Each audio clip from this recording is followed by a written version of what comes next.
Hello everyone. सो इस video में एक बहुत ही ज़्यादा इंटरेस्टिंग एक्सपीरियंस हमें देखने को मिलने वाला है कॉग्निजेंट जेंसी का, जो कि मैं आप लोगों के साथ शेयर करूंगा। काफ़ी इंटरेस्टिंग एक्सपीरियंस है बिकॉज उसमें कुछ क्वेश्चंस हैं जो कि जनरली कम टाइप के इंटरव्यूज में हमें देखने को मिलते हैं, और एक बच्चे ने मुझे ये वाला जो एक्सपीरियंस है वो शेयर किया है। काफ़ी मज़ा आएगा इस इंटरव्यू देख के।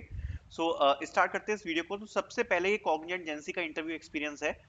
जो कैंडिडेट था वो सिलेक्ट हो चुका है, और ये जो इंटरव्यू एक्सपीरियंस है ये अक्टूबर 2024 का है। ठीक है, तो मतलब पिछले साल का है, 2024 का अक्टूबर में इंटरव्यू यहाँ पर जो था वो कंडक्ट कराया गया था। ओके, तो सबसे पहले मैं इस इंटरव्यू एक्सपीरियंस को स्टार्ट करता हूँ। एंड उससे पहले मैं आपको एक चीज बताना चाहूंगा कि यहाँ पर अगर आप इंटरव्यू के लिए प्रिपेयर करना चाहते हो कॉग्निजेंट जेंसी या किसी भी इंटरव्यू के लिए, आपको नोट्स की लिंक डिस्क्रिप्शन में मिल जाएगी, आप इनको परचेज कर सकते हो। इसमें आपको ऊप्स के नोट्स मिल जाएंगे, साथ साथ में आपको एसटीएल कलेक्शन फ्रेमवर्क के नोट्स मिल जाएंगे। आपको एचआर क्वेश्चंस रिलेटेड यहाँ पर नोट्स मिल जाने वाले हैं। यहाँ पर आपको डीएसए की थ्योरी रिलेटेड क्वेश्चंस मिल जाएंगे, प्रोजेक्ट बेस्ड क्वेश्चंस हैं, सीएस फंडामेंटल्स के नोट्स हैं, एसक्यूएल क्वेरीज, ये सब आपको एक साथ पूरा जो आपका नोट प्रिपरेशन है आपको एक ही कोर्स में मिल जाएगा, जो कि पूरे की आपके नोट्स होने वाले हैं। So you can purchase this, you will get the link in the description. सबसे पहले जो फर्स्ट क्वेश्चन पूछा गया था that was hello, how are you. अब ये तो आपको पता है, ये तो कॉमन क्वेश्चन है, इंटरव्यूअर जनरली पूछ लेते हैं कि अच्छा कैसे हो आप, क्या हो, ऐसे करके पर्सनल आपके एक दो क्वेश्चंस पूछ लेते हैं, है ना, जनरली आप इंटरव्यू में जाते हो। उसके बाद पूछा इंट्रोडक्शन। अब देखो इंट्रोडक्शन आप ही आपको पता ही है, ये तो मैंडेटरी क्वेश्चन है, मतलब ऐसा हो ही नहीं सकता कि वो इंट्रो पूछे ना। ठीक है, तो इंट्रो क्या है आपको ये पता है कि ये तो भैया मैंडेटरी है, ये तो वो पूछेगा ही। और अगर आपको ये चीज पता है कि ये मैंडेटरी है, ये पूछेगा ही, तो यहीं से अपना बेस्ट देना स्टार्ट करो ना। काफी बच्चे बहुत ज्यादा हल्का इंट्रोडक्शन प्रिपेयर करके जाते हैं।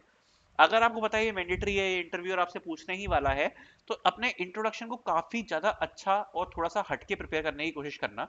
साथ साथ में जो भी आपकी बेस्ट स्किल्स हैं, जो भी आपके पास बेस्ट स्किल्स हैं, वो आप इंट्रोडक्शन में बता दो। उससे क्या फायदा होता है, जो आपका फर्स्ट इंप्रेशन है वो ही काफी ज्यादा अच्छा बनेगा।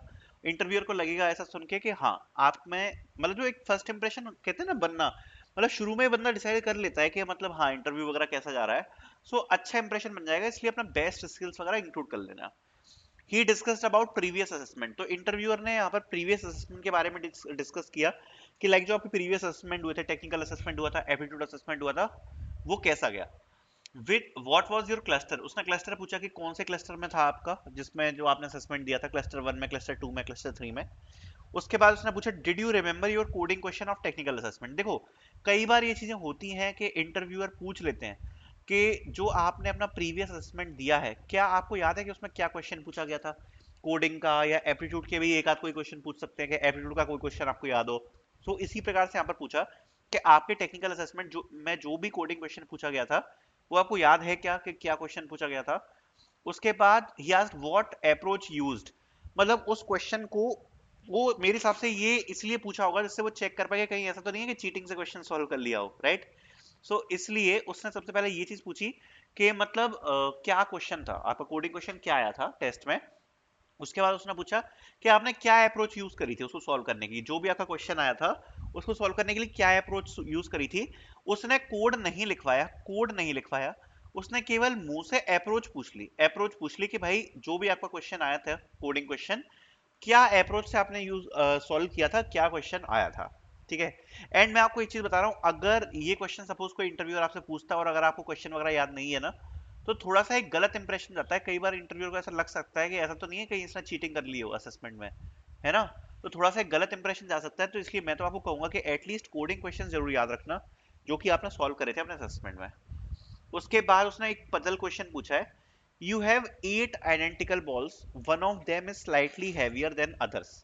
ठीक है, but you can not tell by holding them. You are given a balance scale that are allowed to use it only twice. How do you determine which ball is heavier? ये समझ लो, ये कह रहा है कि आपके पास एक तराजू है। अब उस तराजू को आप केवल 2 बार ही यूज कर सकते हो। आपके पास 8 बॉल्स हैं, और 8 बॉल्स जो है वो, उसमें से 7 तो सेम वेट की हैं, केवल एक जो है वो हैवी है। ठीक है, तो एक जो है वो हैवी है। तो आप कैसे आइडेंटिफाई करोगे कि कौन सी बॉल है जो हैवी है, और आपको तराजू केवल 2 बार ही यूज करना है। तो ये पजल का क्वेश्चन है। तो सिंपल सी बात है कि 3 ग्रुप्स में बांट लो बॉल्स को, 3 3 2। अब इसमें कोई भी 2 ग्रुप उठाओ, जैसे सपोज ये 3 3 वाला उठा लिया, इन दोनों को तराजू में नापो। अगर ये दोनों का वेट बराबर आ रहा है, मतलब किसी में भी बॉल नहीं है, तो आप टू वाले पे चले जाना। इसमें से किसी पे हाई आ रहा है वेट, या तो इस पे या इस पे, तो आप उस वाले को चूज कर लो। तो एक बार तराजू का यूज हो गया। फॉर एन एग्जाम्पल, इस वाले का वेट हैवी आ रहा है, तो आपको समझ में आ जाएगा कि इस वाले में हैवी बॉल है, तो इसमें टोटल कितनी बॉल है, तीन। उनमें से कोई भी दो यूज कर लो और उनको नाप लो। अगर कोई बॉल उनमें से हैवी निकलती है, आपको समझ में आ जाएगा कि हाँ भाई, ये वाली जो बॉल है वो हैवी है। एंड अगर दोनों ही बॉल का जो वजन है वो बराबर निकलता है, तो आपको ये भी समझ में आ जाएगा कि जो तीसरी बॉल हमने चूज नहीं करी है वो हैवी है। तो केवल दो बार आप तराजू का यूज करके ये चीज बता सकते हो कि यहाँ पर कौन सी बॉल सबसे ज्यादा हैवी है, अगर आपके पास 8 बॉल्स हैं। तो ये पजल पूछा था। Then SQL query, delete duplicate names from table. अब इसमें ये एसक्यूएल क्वेरी पूछी है कि एक टेबल है, अब उस टेबल में डुप्लीकेट नेम्स हैं, तो अगर आपको डुप्लीकेट नेम्स डिलीट करने हैं तो आप कैसे डिलीट करोगे। देन एक और SQL query, find salaries of employees divide by 5।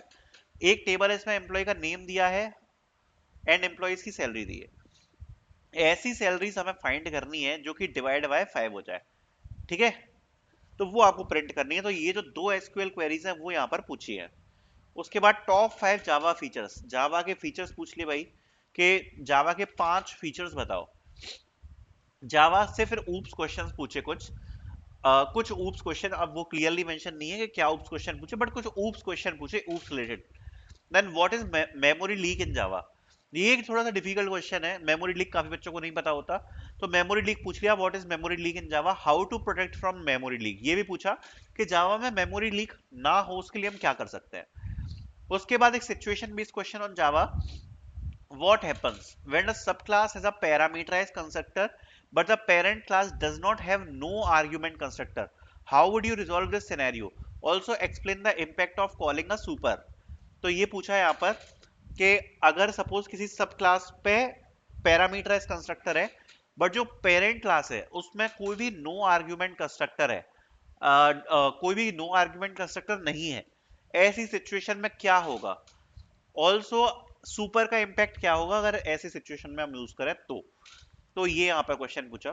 फिर general question about hobbies, hobbies के जनरल क्वेश्चन यहाँ पर पूछे हैं। बुक रीडिंग, बुक रीडिंग वगैरह पसंद है, ये शायद हॉबी में ही बताया होगा इसलिए पूछा है। देन नाइट शिफ्ट से रिलेटेड कुछ क्वेश्चंस थे। थैंक्स, ये एक पूरा ओवरऑल इंटरव्यू था। आई होप ये एक्सपीरियंस आपको पसंद आया होगा। पूरा एक एक क्वेश्चन मैंने यहाँ पर डिस्कस किया जो कि पूछा गया था। Thank you so much for watching.